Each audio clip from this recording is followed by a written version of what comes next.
Guys welcome to Mystic Hindi Tarot. कैसे हो आप सब लोग? I hope, I wish, I pray कि आप सब लोग ठीक होंगे और अपना ख्याल रख रहे होंगे। सो आज हम जो रीडिंग कर रहे हैं, इस रीडिंग में हम ये देखने की कोशिश करेंगे कि इस वक्त करंटली क्या आपके पर्सन आपके पास वापस आने के बारे में सोच रहे हैं। अगर वो आपसे बात नहीं कर रहे, सेपरेशन चल रहा है या कोई XYZ रीज़न के वजह से दूरी आ गई है, तो इस वक्त करंटली क्या वो वापस आना चाहते हैं, क्या वो प्लान कर रहे हैं। अगर प्लानिंग चल रही है उनके मन में, ऐसा वो सोच रहे हैं, तो क्या कुछ फीलिंग्स है उनकी, वो हम इस रीडिंग में देखने वाले हैं। ठीक है, ये एक टाइमलेस रीडिंग है, जनरल रीडिंग है, कलेक्टिव रीडिंग है, जेंडर स्पेसिफिक नहीं है और जेंडर बायस्ड भी नहीं है, क्योंकि बहुत लोग ऐसा भी बोलते हैं कि आप लड़कों के खिलाफ बोलते हो। नहीं, ये जेंडर बायस्ड रीडिंग नहीं है। जो असलियत है वही बोलती हूँ। अभी देखो, असलियत सुन के तो किसी को भी बुरा लगता ही है। सो रियलिटी बता रही हूँ। और मैरिड हो, अनमैरिड हो, सारे लोग ये रीडिंग देख सकते हैं। तो स्पेसिफिकली जब तक मैं मेंशन ना करूँ कि ये रीडिंग मैरिड, जैसे आज मैंने मेंशन किया कि ये रीडिंग उन लोगों के लिए जिनके पार्टनर उनसे बात नहीं कर रहे या उनसे सेपरेट हो चुके हैं, या कोई मनमुटाव चल रहे हैं, दूर है वो आपसे। तो जैसे मैं जब मेंशन करती हूँ कोई स्पेसिफिक चीज़, तो ही आपको समझना है कि हाँ, इस स्पेसिफिक चीज़ के लिए ये रीडिंग है। और जब तक मैं वो चीज़ नहीं मेंशन कर रही हूँ, समझ जाना है कि सब के लिए रीडिंग, जितने लोग देख रहे हैं। ठीक है, तो चलो लेट्स स्टार्ट द रीडिंग और देखते हैं कि क्या आपके पार्टनर वापस आपके पास आना चाहते हैं इस वक्त। क्या उनकी इच्छा है आपके पास वापस आने की या नहीं है।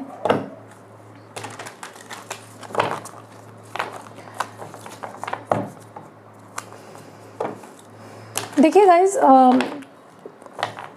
कमेंट आते हैं ऐसे कि आपकी रीडिंग तो सही होती है, लेकिन आप जो बोलते हो, आउटकम जो बोलते हो वैसा नहीं होता है। तो देखिए, 100 लोग अगर रीडिंग देख रहे हैं फॉर एग्जांपल, तो 50 लोगों के साथ वो चीज़ होती है। वो लोग आके कमेंट भी करते हैं कि आपने जैसा बोला वैसा हुआ। तो 50 लोग जो होते हैं बाकी के, उनके साथ वो चीज़ मैच नहीं करती है।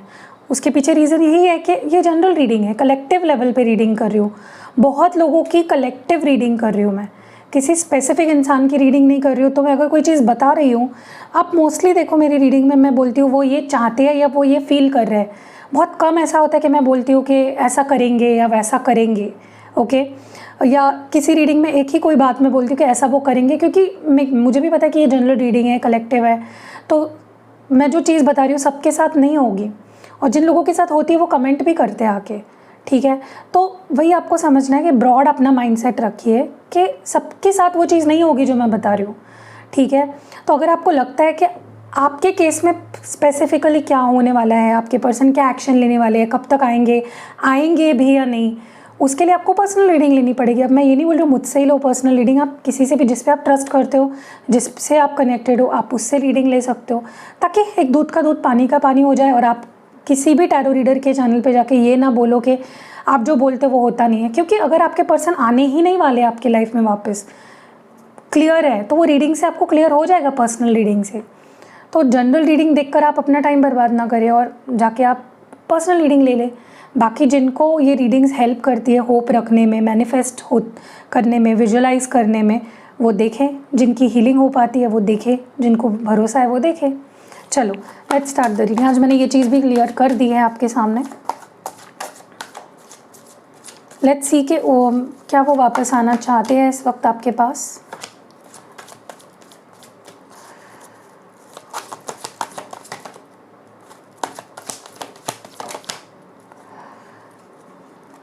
गाइस, मैंने डेक उल्टा पकड़ा है। ओके, तो ये सारे कार्ड्स अपराइट ही है।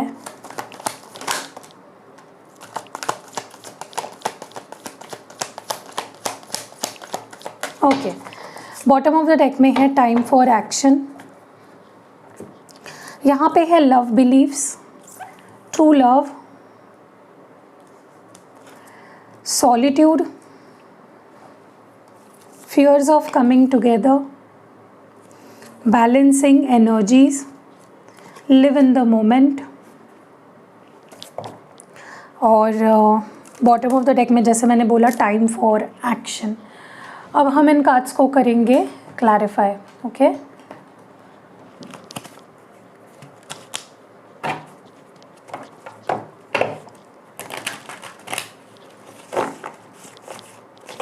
क्लैरिफाई करते करते हम बात करेंगे।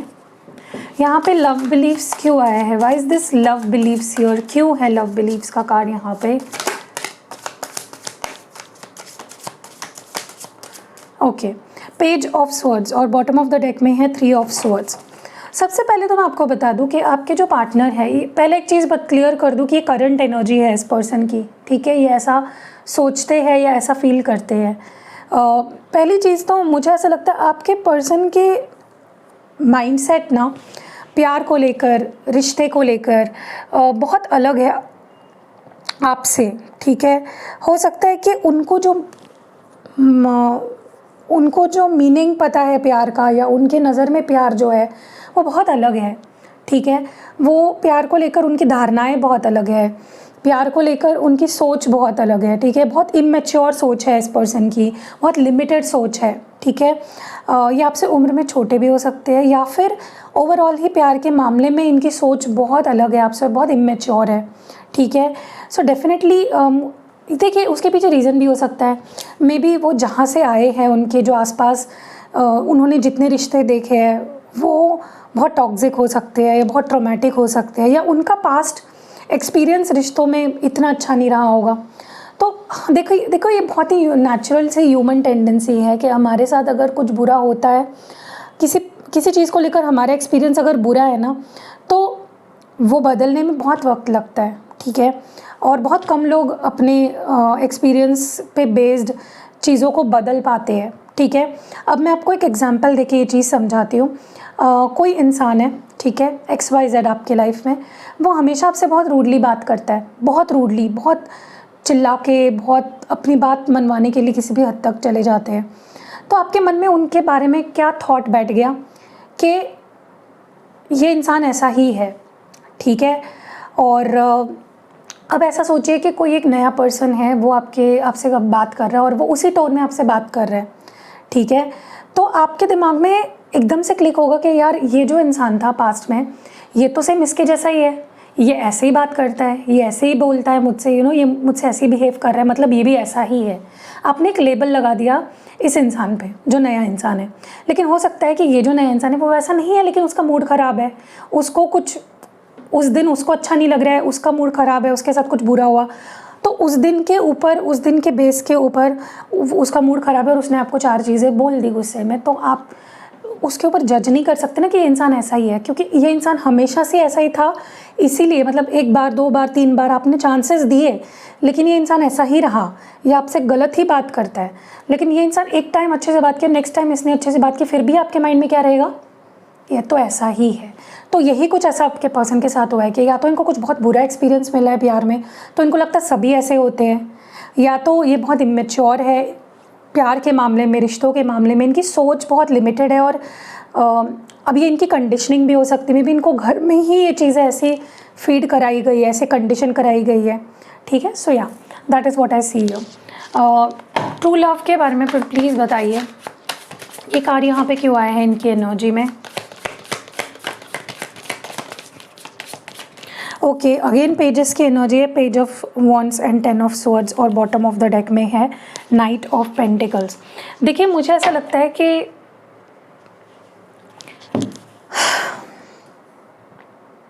कॉन्ट्रडिक्टिंग एनर्जी आ रही है निकल के। देखिए एक चीज़ तो है कि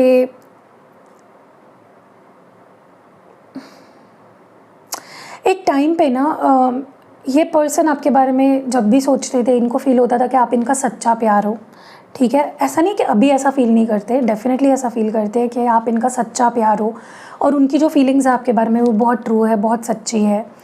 बट द थिंग इज़ फिर से इनकी लिमिटेड माइंडसेट, या तो आप दोनों में ऐसा सेपरेशन हुआ है, इस तरह का सेपरेशन हुआ है जिसके बाद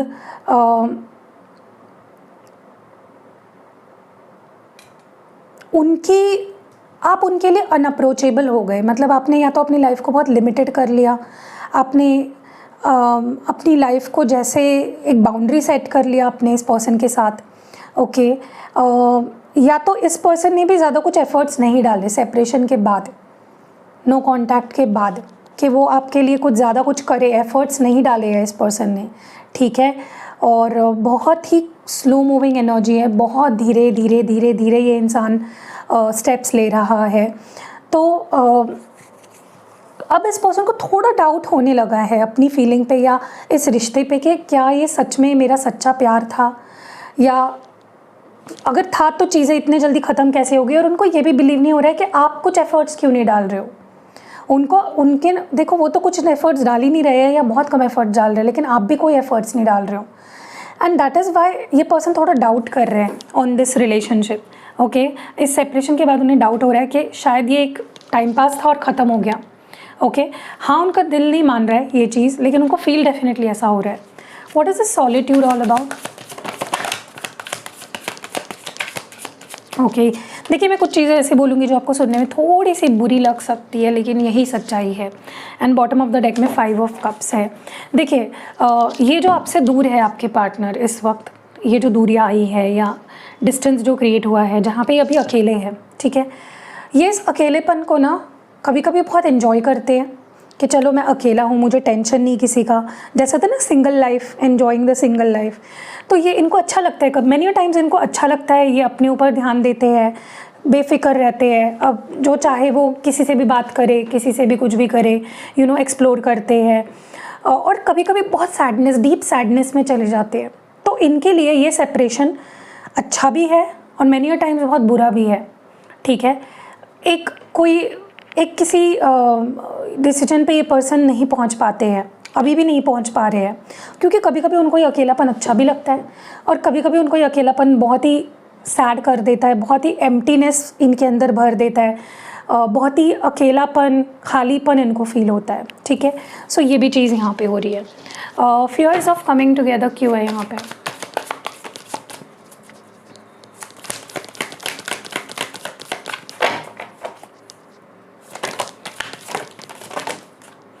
okay, king of swords, 5 of swords, 6 of pentacles, night of cups and bottom of the deck में है 9 ऑफ कप्स। देखो, इस इंसान की विश तो है, इनकी इच्छा तो है आपके साथ वापस जुड़ने की और इस रिश्ते में वापस आने की, रिकन्सिलेशन करने की, रीयूनाइट होने की, आपके साथ आपका प्यार पाने की, आपको प्यार देने की विश बहुत है। अभी भी वो इच्छा नहीं मरी है इस पर्सन की, ठीक है, अगर मैं बोलूँ तो। लेकिन इस पर्सन को अपनी फ्रीडम बहुत पसंद है। मैंने बोला ना, ये अपनी फ्रीडम भी एंजॉय कर रहे हैं इस वक्त। तो वो जो फ्रीडम इनको मिली है वो भी वो एंजॉय करते हैं, मन मर्जी से रहना। मे बी आप जब इनके लाइफ में होते हो तो दे ओ यू एक्सप्लेनेशन फॉर एवरीथिंग कि मैं कहाँ जा रहा हूँ, मैं किससे बात कर रहा हूँ, मैं क्या कर रहा हूँ। तो वहाँ पे उनको थोड़ा बॉन्डेज फील होता था। अब कोई नहीं है पूछने वाला, कुछ भी कर सकते हैं। सो वो एक फ्रीडम भी एंजॉय कर रहे हैं। बट विश है, इच्छा है, डिज़ायर है, चाहत है, ठीक है। लेकिन एट द सेम टाइम इनको डर भी है वापस आपके साथ रिश्ते में आने की, या वापस फिर से रीयूनाइट होने की डर भी मैं देख रही हूँ, ठीक है। तो देखो आप एक चीज़ नोटिस करो, उस पर्सन का माइंड कितना कंफ्यूज्ड है। और ये कब होता है, इतना माइंड में अनक्लैरिटी कब होती है? जब इंसान की हीलिंग ना हुई हो प्रॉपर्ली। ये इंसान डेफिनेटली हील्ड नहीं है, क्योंकि ये अच्छे से ज़्यादा बुरे के बारे में सोचते हैं, क्योंकि इच्छा भी है, लेकिन फिर एट द सेम टाइम इनको लगता है कि यार डर लग रहा है मुझे फिर से उसके साथ रिलेशनशिप बनाने के लिए, फिर से उसे एफर्ट्स डालो, प्यार दो, अपनी फीलिंग्स एक्सप्रेस करो, फिर इक्वल गिव एंड टेक देने का वो रिस्पॉन्सिबिलिटी भी नहीं लेना चाहते। मे बी चीटिंग का, या मे बी उनको बहुत टेंशन लगती है ये रिलेशनशिप, ठीक है। उनको लगता है कि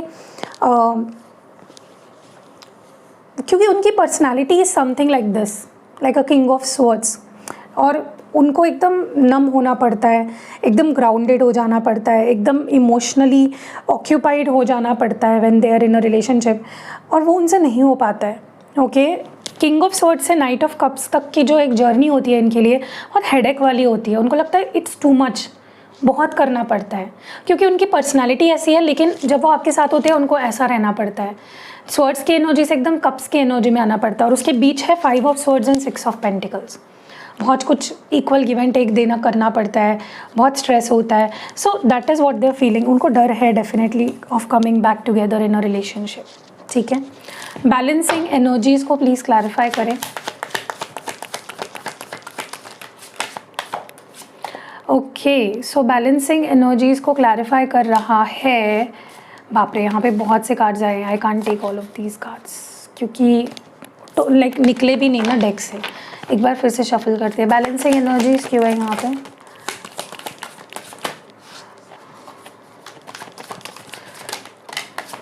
okay, 9 of swords, king of wands, bottom of the deck में है 5 ऑफ वॉन्ड्स। ओके, देखिए मुझे ऐसा लगता है ना कि ये पर्सन को ना एक चीज़ बहुत ज़्यादा रोक रही है आपके तरफ आने से, वो है इनके अंदर जो एक फ्रीडम की चाहत है या फिर एक्सप्लोर करने की जो इच्छा है अभी भी, इनके अंदर का जो ईगो है, स्टबर्ननेस है, माय वे और द हाईवे, देखते रहना लेकिन कोई एक्शन नहीं लेना, कोई एफर्ट्स नहीं डालना,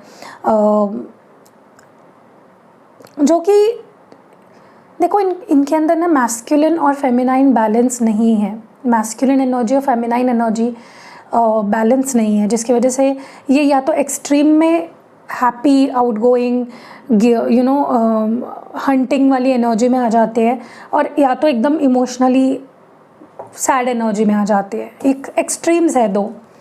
इट इज़ लाइक देखो ना आप, किंग ऑफ वॉन्ड्स और यहाँ पे नाइट ऑफ स्वॉर्ड्स, एकदम का इमोशनल या तो एकदम practical, negative thoughts, positive thoughts, तो इनके अंदर बैलेंस ही नहीं है। इनको बैलेंस करना पड़ेगा अपने आप को, तब जाके ये कहीं ना कहीं कुछ अच्छा कर पाएंगे इस रिलेशनशिप में। अभी भी मुझे नहीं लगता ये पर्सन एक करेक्ट माइंड स्टेट में है, क्योंकि वो अपना हीलिंग करते ही नहीं है। वो अपने अपने आप को एनालाइज नहीं करता है। ये इंसान जो भी है ना, ये खुद को कभी एनालाइज नहीं करता है, ठीक है। आपको हमेशा अपने आप को एनालाइज करना चाहिए। जब आप रात को सोते हो ना, मैं आपको एक होमवर्क देती हूँ, आप करना ये एक वीक पूरा, नेक्स्ट वीक करना। रात को जब आप सोते हो तब या तो आप किस चीज़ में कंफर्टेबल हो, सिर्फ सोच कर आप कर सकते हो मेरी तरह तो ठीक है, या फिर आप लिख भी सकते हो। आप अगर लिख के कर सकते हो तो एक चीज़ करो कि आपने क्या क्या गलत किया और क्या क्या आपने अपने अंदर इम्प्रूवमेंट लाई, पहले से बेहतर आपके नेचर में क्या हुआ है और पहले से वर्स या पहले जैसा ही आपने क्या गलत किया है, वो सारी चीज़ें लिखो एंड उसको थोड़ा सा एनालाइज करो कि आप जो गलत किया आपने चीज़ें वो आप कैसे सही कर सकते हो। तो ये एनालिसिस बहुत ज़रूरी होता है ताकि आप ग्रो कर सको ऑन एवरी लेवल, ठीक है। चाहे रिश्ते हो, करियर हो, या आपकी पर्सनल लाइफ हो, रिश्ते, लाइक एनीथिंग। आपको अगर ग्रो करना है तो आपको एनालिसिस करनी होगी अपनी खुद की, रोज़, एवरी डे, एवरी नाइट, ठीक है। सो आपके पर्सन वो करते नहीं है and that is why their energies are balanced. ये पर्सन दिमाग में एकदम खिचड़ी है, इस पर्सन की कोई क्लैरिटी नहीं है। लिव इन द मोमेंट क्यों है यहाँ पे? Okay, queen of cups, queen of swords, the magician. मुझे ऐसा लगता है ये पर्सन इस वक्त अपने आप को काफ़ी कंट्रोल करके बैठे हैं, अपनी इमोशंस को भी, अपने थॉट्स को भी, कुछ भी बाहर नहीं आने दे रहे हैं। मे बी ये पर्सन टोटल साइलेंट है, कुछ बोल नहीं रहे हैं। गुस्सा भी है तो मन में है, प्यार भी है तो मन में ही है। Nothing is coming out. अगर आप इस फोटो को देखो, व्हाट यू कैन फील, आंखें बंद है तो विचार भी अपने अंदर ही है, गुस्सा भी अपने अंदर है और फीलिंग्स भी उनके अंदर है, प्यार भी उनके अंदर है, जो कि उन्होंने दबा के रखा है, जो उन्होंने अपने अंदर रखा है। And what they trying to do is, वो अपने आप को कंट्रोल करने की कोशिश कर रहे हैं। वो इस वक्त जो चल रहा है उसमें गोइंग विद द फ्लो जाने की कोशिश कर रहे हैं, जो कि मुझे लगता है गलत है। क्योंकि ठीक है, आप गो विद द फ्लो कब करो, जब आपने अपना 100% ऑलरेडी दे दिया है, फिर आप गो विद द फ्लो करोगे तो सामने वाला पर्सन आपकी लाइफ में आएगा। जो मैं आपको बोलती हूँ ना कि just go with the flow, chase मत करो, वो कब करना है जब आपने अपना 100% ऑलरेडी दे दिया है, या कह लो 101% दे दिया है। लेकिन अगर आपने अपना 50% ही दिया है और फिर गो विद द फ्लो कर रहे हो तो रिजल्ट्स नहीं मिलेंगे, ठीक है। तो आपके पर्सन ने कुछ भी एफर्ट्स नहीं डाले हैं, या बोलो बहुत कम एफर्ट्स डाले हैं, जितना देना चाहिए उससे बहुत कम एफर्ट्स डाले हैं, तो उनको कंट्रोल करने की ज़रूरत नहीं है, उनको उल्टा एफर्ट्स डालने पड़ेंगे आपके लिए। But they are not doing it. वो जहाँ है वहीं पे रहकर उसी में खुशी मानने की कोशिश कर रहे हैं, ओके। और ये पर्सन तभी एक्शन लेंगे जब उनको लगेगा, और इस वक्त उनको वो फील ही नहीं हो रहा है एक्शन लेने के बारे में। Time for action please clarify करें। टाइम फॉर एक्शन को प्लीज़ क्लैरिफाई करें। ओके, द स्टार कार्ड और 10 ऑफ पेंटिकल्स और बॉटम ऑफ द डेक में डेथ है। देखिए, अपॉर्चुनिटी यूनिवर्स दे रहा है। यूनिवर्स इनको बार बार ये सिग्नल दे रहा है, ये साइन दे रहा है कि जाओ एफर्ट्स डालो, रिश्ते को बचाओ, कुछ करो। लेकिन कहीं ना कहीं मुझे ऐसा लगता है ये पर्सन अभी, जैसे क्योंकि मैंने बोला ना कि बहुत कुछ है that they need to change, बहुत कुछ है जो उन्हें अपने अंदर सुधारना है, अपने पैटर्न्स, ताकि ये पैटर्न रिपीट ना हो आप दोनों के बीच में। तो मुझे ऐसा लगता है कि यूनिवर्स डेफिनेटली हीलिंग करना चाहता है रिश्ते की, और एक न्यू बिगनिंग का मौका दे रहा है, ताकि 10 ऑफ पेंटिकल्स तक रिलेशनशिप जाए, हील हो जाए और एक कंप्लीट पैकेज बन सकता है रिश्ता। लेकिन आपके पर्सन उस अपॉर्चुनिटी का फ़ायदा ही नहीं उठा रहे हैं। Okay,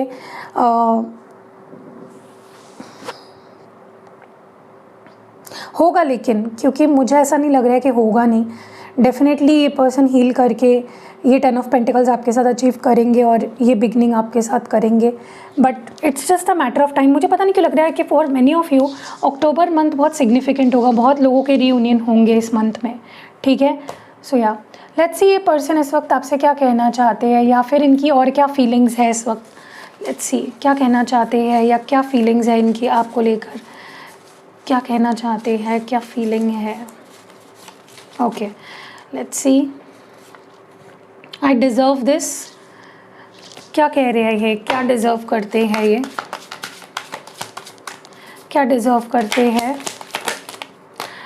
the lovers, 2 of pentacles, the world. Okay, मुझे ऐसा लगता है कि person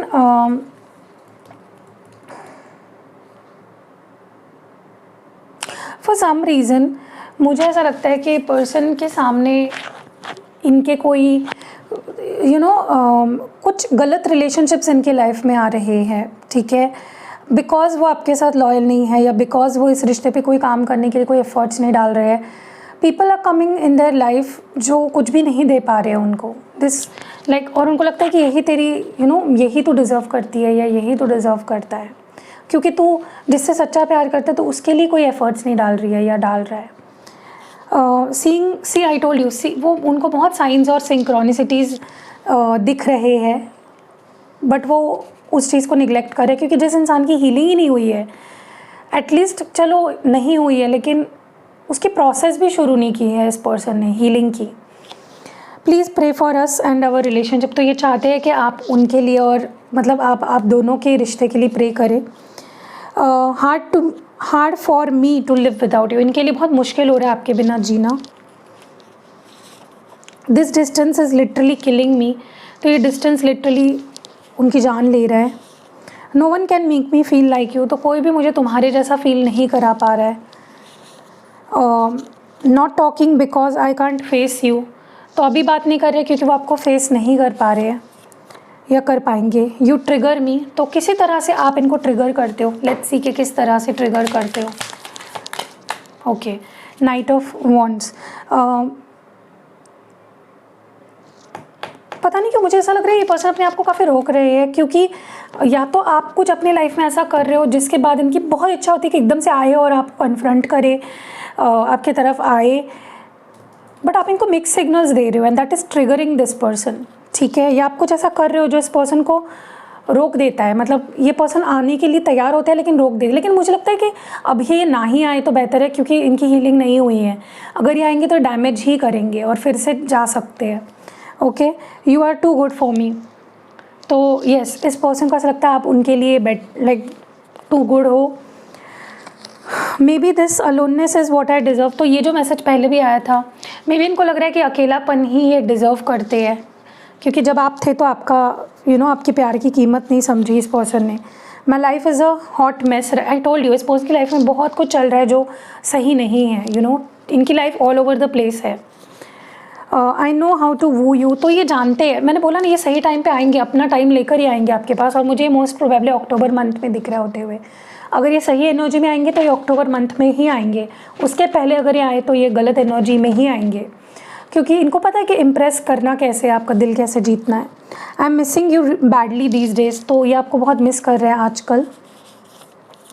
I lost you with my actions, तो डेफिनेटली इन्होंने अपनी करतूतों से, अपने एक्शन से आपको खो दिया। No one knows me more than you do, तो जितना आप इनको समझते हो, जानते हो, उतना कोई नहीं जानता। If I see you with anyone else I will, तो गुस्सा दिख रहा है इस पर्सन का कि अगर आपको किसी और के साथ देखा तो पता नहीं क्या ही कर देंगे।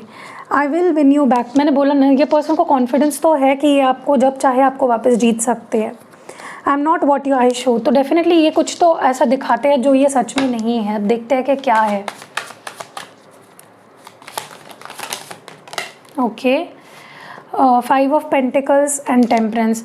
हो सकता है कि ये पर्सन फाइनेंशियली जहाँ पे जिस लेवल पे है वो आपको शो नहीं करते हैं। मे बी ये बहुत कम कमाते हैं या इनके पास पैसा नहीं है या फाइनेंशियली ब्रोकन है, लेकिन ये आपको दिखाते नहीं है। ये ऐसे दिखाते हैं कि आई एम ओके, मेरे पास पैसा है, सब कुछ है, मैं बैलेंस्ड हूँ अपनी लाइफ में, लेकिन they are not. Okay, they are not being more open to my emotions. तो अभी अपने इमोशंस से थोड़ा ज़्यादा ओपन हो रहे हैं। यू ऑलवेज पैम्पर्ड मी। तो तुमने हमेशा मुझे पैम्पर किया। और आखिरी मैसेज है, please make things easy by initiating contact. तो ये आपके कॉन्टैक्ट इनिशिएट करने का इंतज़ार कर रहे हैं, क्योंकि उनसे वो हो नहीं पा रहा है, राइट? क्योंकि वो आपको फेस ही नहीं कर पा रहे हैं, इसलिए बात नहीं कर रहे हैं। तो वो चाहते हैं कि तुम्हारे सामने से ही अगर मुझे मैसेज आ जाए तो कितना अच्छा हो जाएगा। सो या दैट वाज इट। कैसे लगी रीडिंग कमेंट्स में ज़रूर बताइएगा। रीडिंग अगर पसंद आई है तो लाइक कमेंट शेयर करे बिना ना जाइएगा। तो मिलते हैं अगली वीडियो में। अपना ख्याल रखिएगा। Stay blessed and love you. Bye.